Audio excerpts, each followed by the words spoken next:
Halo semuanya, selamat pagi. Jumpa lagi bersama Ibu pada kesempatan kali ini, yaitu pada mata pelajaran IPS kelas 8. Penasaran materi kita apa hari ini? Mari cekidot. Minggu ini kita akan melanjutkan materi minggu kemarin, yaitu tentang bab 1, interaksi keruangan dalam kehidupan di negara-negara ASEAN. Adapun yang akan kita bahas pada hari ini yaitu tentang pengaruh perubahan dan interaksi keruangan terhadap kehidupan di negara-negara ASEAN. Yang pertama, perubahan ruang dan interaksi antar ruang akibat faktor alam. Kondisi alam dan kondisi sosial negara-negara ASEAN yang relatif homogen dan saling membutuhkan memudahkan interaksi antara suatu negara dan negara lainnya. Interaksi ini terjadi dalam bentuk kerjasama di berbagai bidang. Banyak faktor yang menimbulkan berbagai bentuk interaksi antara negara tersebut, antara lain faktor iklim dan faktor geologi. A. Faktor iklim. Lokasi negara-negara ASEAN yang berada di antara benua Asia dan benua Australia menyebabkan wilayah ini memiliki pola arah angin yang berganti setiap setengah tahun sekali. Angin ini dinamakan angin muson timur dan angin muson barat, masing-masing menyebabkan terjadinya musim kemarau dan musim hujan. Iklim yang dipengaruhi tiupan angin muson dinamakan iklim muson. Selain iklim matahari dan iklim muson, wilayah negara-negara ASEAN juga dipengaruhi iklim Pisces. Iklim Pisces dipengaruhi keadaan fisik suatu wilayah, seperti perairan laut, pegunungan, dan daratan. Negara-negara ASEAN terkadang mengalami perubahan iklim yang tidak terprediksi sebagai akibat adanya perubahan pola penggunaan lahan dan perilaku yang menimbulkan pemanasan global. Perubahan iklim ini memicu terjadinya bencana alam klimatik atau bencana alam yang disebabkan kerusakan faktor-faktor iklim. Dalam upaya menanggulangi bencana di kawasan Asia Tenggara, ASEAN melakukan kerjasama antar negara anggotanya. Contoh kerjasama ASEAN dalam menanggulangi bencana klimatik yaitu ketika terjadi kebakaran hutan yang hebat di Sumatera tahun 2015, Malaysia dan Singapura atas nama ASEAN memberikan bantuan peminjaman pesawat pemadam kebakaran. Indonesia dan beberapa negara ASEAN lain membantu Filipina yang mengalami bencana badai Haiyan yaitu tahun 2014. Berdasarkan iklim matahari, Pisces ataupun muson, hampir seluruh negara ASEAN memiliki kesamaan kondisi. Inilah yang membuat negara ASEAN bahu-membahu untuk saling membantu. B. Faktor geologi. Berdasarkan faktor-faktor yang berkaitan dengan kondisi geologi seperti kondisi tanah dan bantuan penyusunnya di bumi, negara-negara ASEAN berada di daerah tumbukan antar lempeng. Amatilah gambar berikut ini yang menunjukkan posisi lempeng di wilayah negara-negara ASEAN.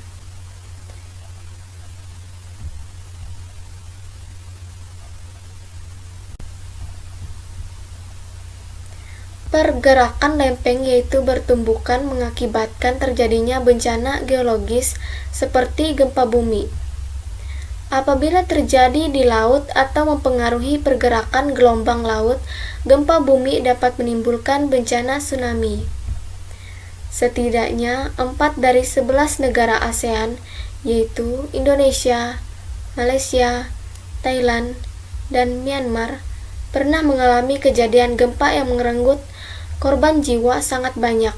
Sebagian besar korban diakibatkan tsunami yang terjadi setelah gempa berlangsung. Korban tsunami yang menggemparkan dunia terjadi di wilayah Indonesia, yaitu Aceh pada tahun 2006.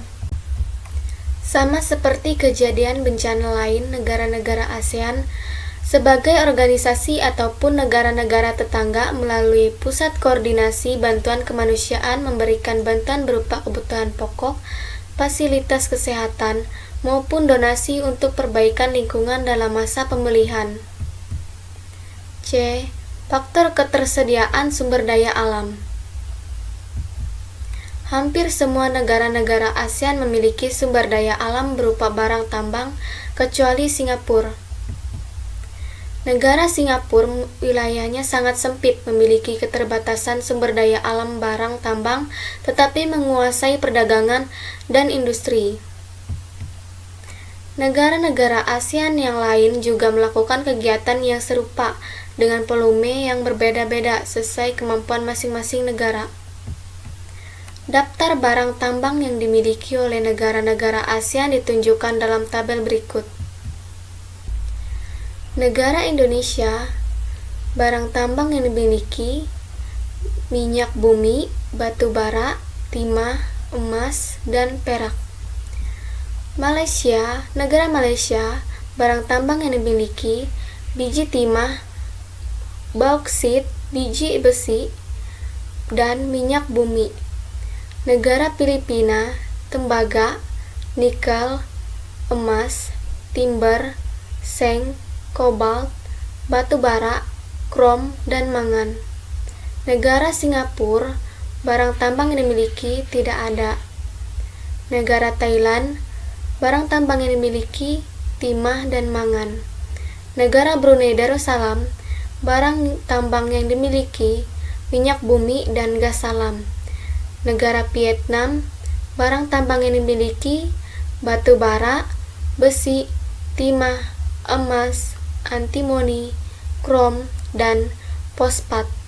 Negara Laos, barang tambang yang dimiliki timah, briket batu bara, besi, tembaga, emas, gips, dan belerang.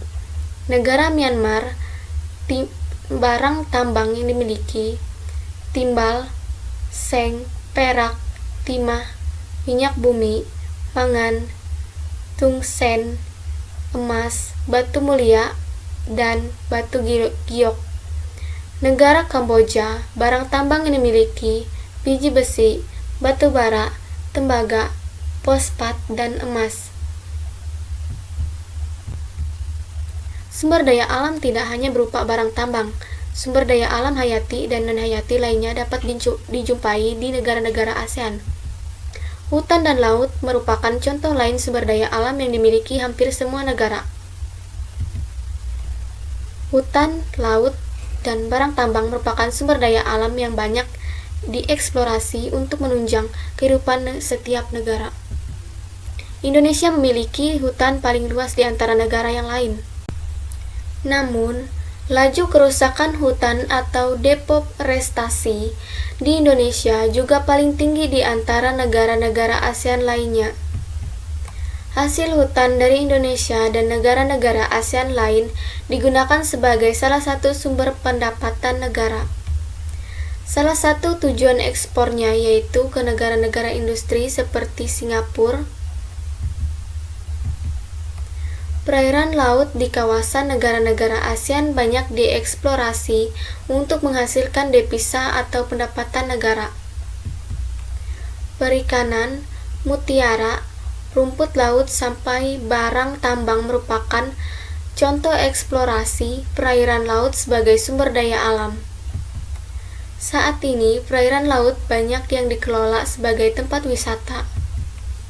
Sumber daya alam perlu dilestarikan.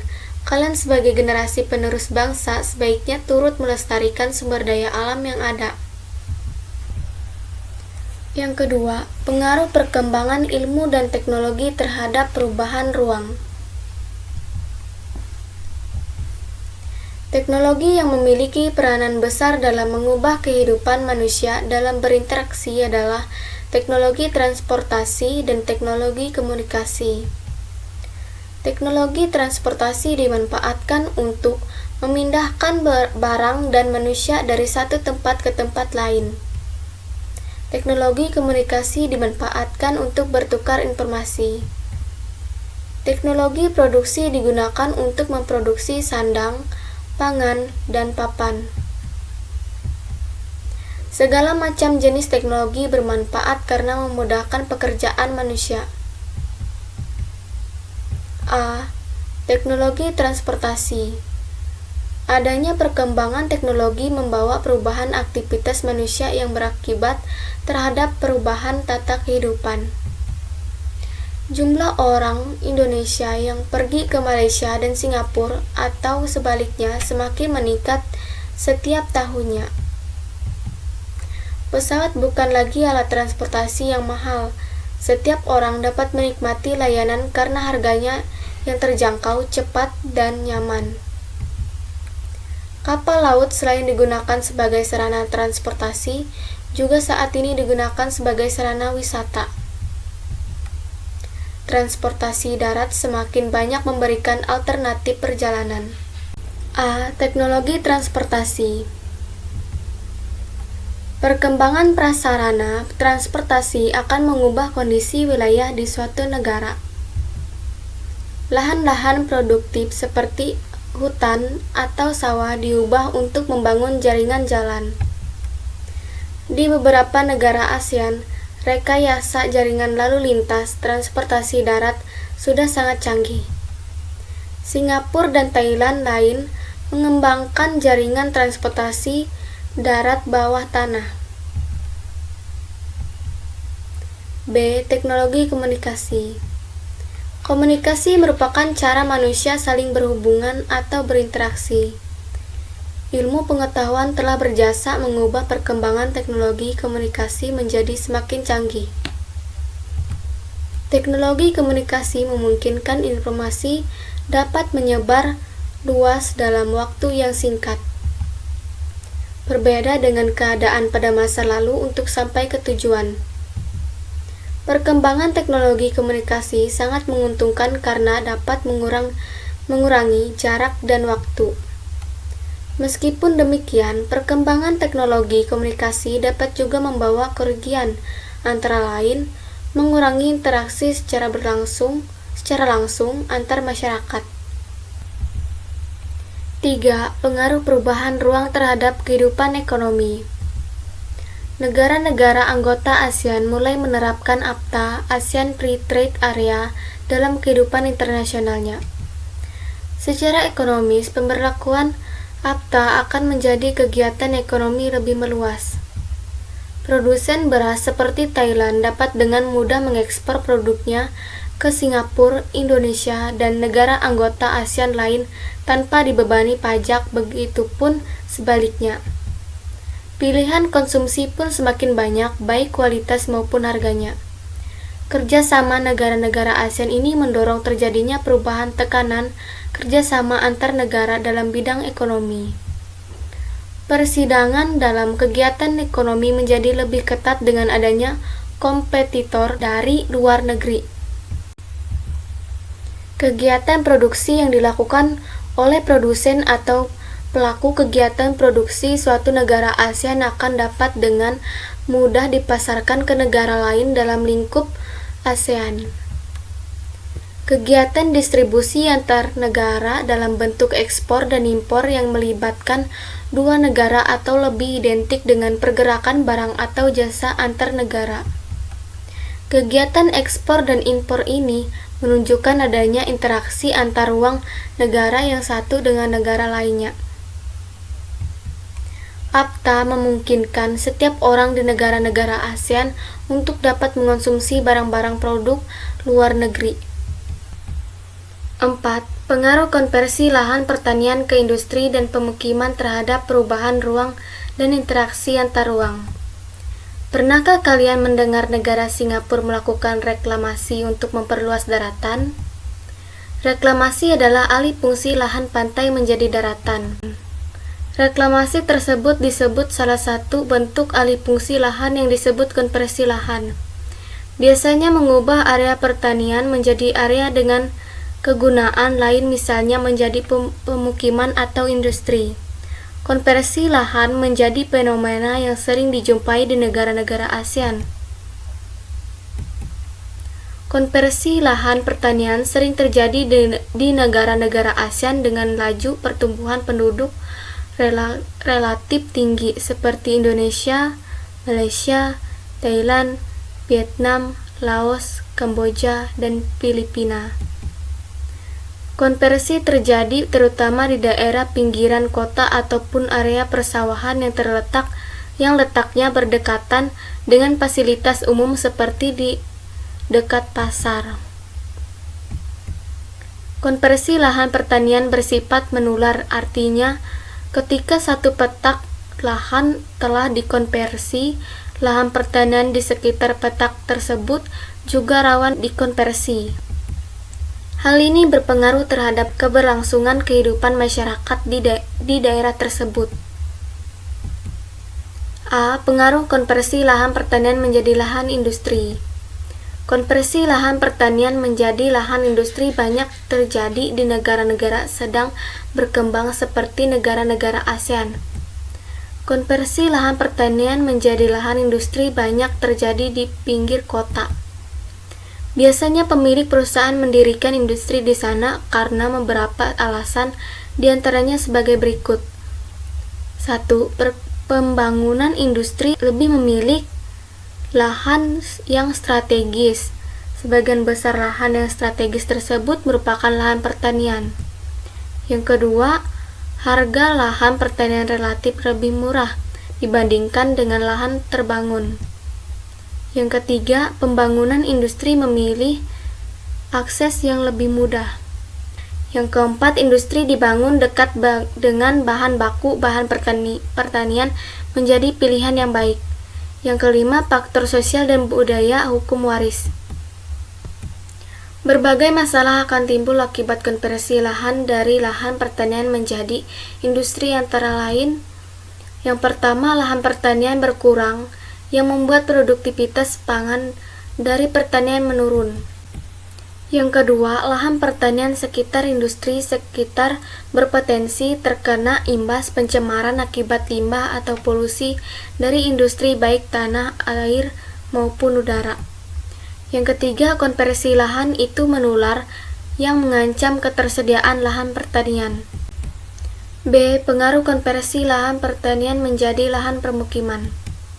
Konversi lahan pertanian menjadi pemukiman pasti akan menimbulkan dampak seperti konversi lahan pertanian menjadi lahan industri.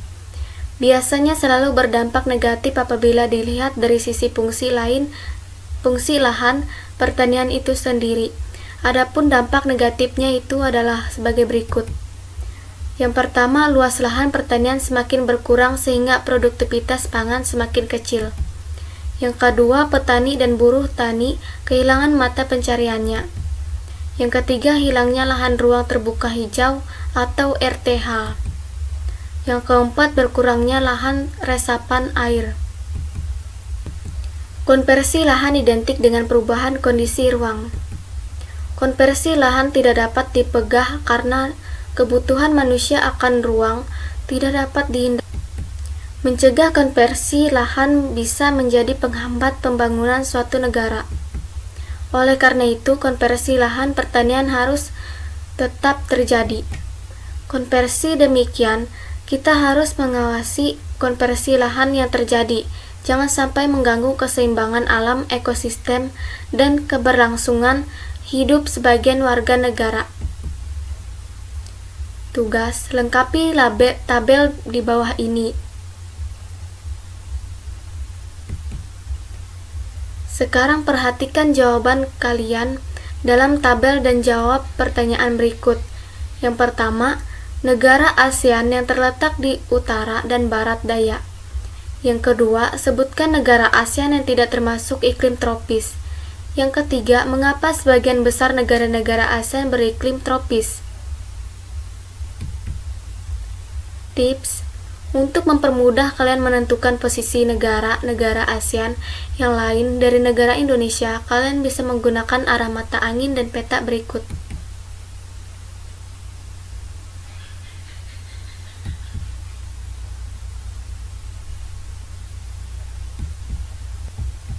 Jangan lewatkan kegiatan pembelajaran minggu depan ya.